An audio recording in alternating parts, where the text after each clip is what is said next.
ఒకరోజు వర్షాలు తుఫాను బాగా పడింది. నదిలో దొంగలు వస్తా ఉన్నాయి. ఈ లోపల ఒకడు చూశాడు, దొంగ వస్తా ఉంది. ఆ దొంగ వస్తా ఉంటే భార్య చెప్తున్నాడు, ఆ దొంగ గనుక మనకు దొరికింది అని అంటే మన ఇంట్లో మంచాలు చేసుకోవచ్చు, కుర్చీలు చేసుకోవచ్చు, మనకి ఏ డోకా ఉండదు, ఏ ఇబ్బంది ఉండదు, కావాల్సిన ఫర్నిచర్ ఉంటుంది అని చెప్పి అమాంతంగా గోదాట్లోకి ఉరికాడు. ఆ దొంగ దగ్గరకు ఈత కొట్టుకుంటూ వెళ్ళాడు. ఆ దొంగను పట్టుకున్నాడు. ఆ దొంగను జాగ్రత్తగా ఒడ్డుకు తీసుకురావాల్సిన దొంగ ఒడ్డుకు రావడల్లా వీడు మాత్రం దాంతో పాటు కొట్టుకుపోతా ఉన్నాడు. భార్య బిడ్డలు అరుస్తున్నారు, కేకలు వేస్తున్నారు. ఏమంటే అలా వెళ్ళిపోతున్నారండి, దాంతో పాటు ఒడ్డుకు వచ్చేసేయండి, ఒడ్డుకు తెచ్చేసేయండి, గట్టి గట్టిగా అరుస్తుంది భార్య. ఈ అరుపులు విన్నటువంటి ఆ మిగతా జాలర్లు వాళ్ళ కుటుంబాలు కూడా బయటకు వచ్చినాయి. ఏంట్రా ఏమైంది అంటే, నాన్న దొంగ తేవడానికి వెళ్ళాడు, దాన్ని తీసుకురాకుండా దాంతో పాటు వెళ్ళిపోతున్నాడు. రేయ్ ఏమైందిరా నీకు?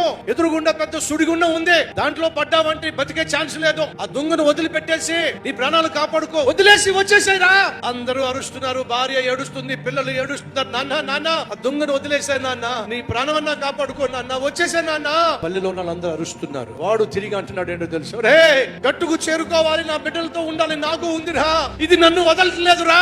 అది నిన్ను వదలకపోవడం ఏంట్రా, దాన్ని వదిలిపెట్టి వచ్చేసాయిరా. నాకు బ్రతకాలని ఉంది, నా భార్య బిడ్డలను చూసుకోవాలని ఉంది, కానీ వదిలిపెట్టాలని నాకున్నా ఇది నన్ను వదిలిపెట్టట్లేదురా, గట్టిగా పట్టేసుకుందిరా.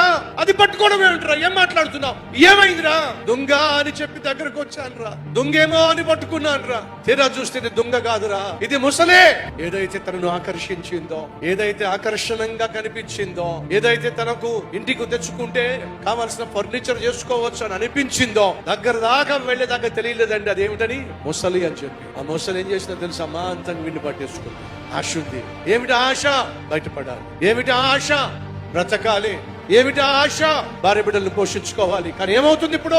ఏదైతే ఆకర్షించిందో, ఏదైతే ఆశను పుట్టించిందో అదే అతను అమాంతంగా పట్టి బిగించేసింది, బంధించేసింది. ఈ రోజు మీ జీవితంలో కూడా ఏదో ఒక ఆకర్షణలో పడ్డావు, ఏదో ఒక అపవిత్రమైన అలవాటుకు బానిస అయ్యావు, ఎవరో ఒక దానికో ఒకడికో నీ జీవితంలో అంకితమైపోయావు. ఫలితంగా ఆ ఉచ్చులోంచి బయటకు రాలేకపోతున్నావు. పరిశుద్ధంగా జీవించడం నీకు చేత కావటల్లా, పరిశుద్ధంగా బ్రతకడం నీకు చేత కావటల్లా, భార్య బిడ్డల్ని ప్రేమించడం, భర్తతో సుఖంగా ఉండడం నీకు చేత కావటల్లా, సరిగా చదవలేకపోతున్నావు, ఉద్యోగం చేయలేకపోతున్నావు, ఆర్థికంగా స్థిరపడలేకపోతున్నావు, అప్పులు తీర్చలేకపోతున్నావు, ఆరోగ్యంగా ఉండలేకపోతున్నావు. కారణం తెలుసా? అపవిత్రమైనటువంటి అలవాటుల్లో బంధించబడ్డావు. నీ హృదయము దేవుని ఎదుట సరిగా లేదు.